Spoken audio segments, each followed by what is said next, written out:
दोस्तों, कहा जाता है कि जंगल में रात के समय जो औरत अकेली दिखाई दे वह औरत नहीं होती, वह होती है चलावा।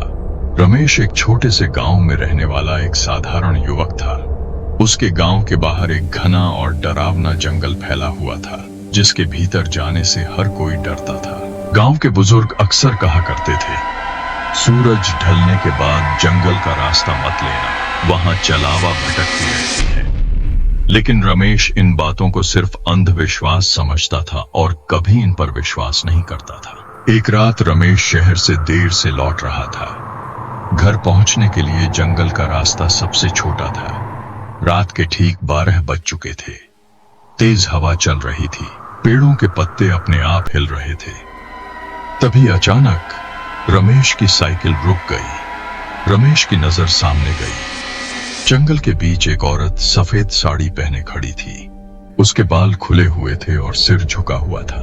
धीमी गूंजती हुई आवाज में उसने कहा, भैया मेरी मदद कर दो, मैं रास्ता भटक गई हूं। रमेश का दिल जोर जोर से धड़कने लगा, लेकिन उस औरत का चेहरा बेहद सुंदर था।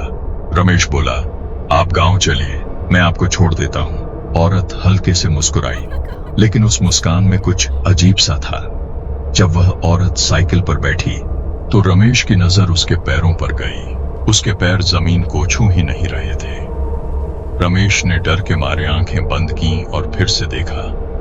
उसके पैर उल्टी दिशा में थे।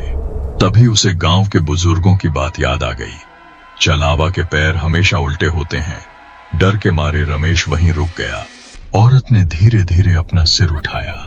उसकी आंखें लाल हो चुकी थीं। दांत लंबे और नुकीले हो गए। उसका चेहरा भयानक रूप में बदलने लगा। वह चीख कर बोली, तू अब मेरा शिकार है। पूरा जंगल उसकी डरावनी हंसी से गूंज उठी। रमेश जान बचाकर भागने लगा और हनुमान जी का नाम लेने लगा। जैसे ही वह गांव के मंदिर के पास पहुंचा, चलावा एक जोरदार चीख के साथ गायब हो गई। उसी पल मंदिर की घंटी अपने आप बज उठी।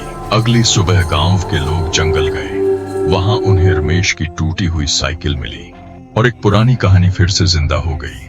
जो चलावा को देख लेता है वह कभी पूरा इंसान नहीं रह पाता, क्योंकि आज भी हर पूर्णिमा की रात जंगल के उसी रास्ते पर रमेश को भटकते हुए देखा जाता।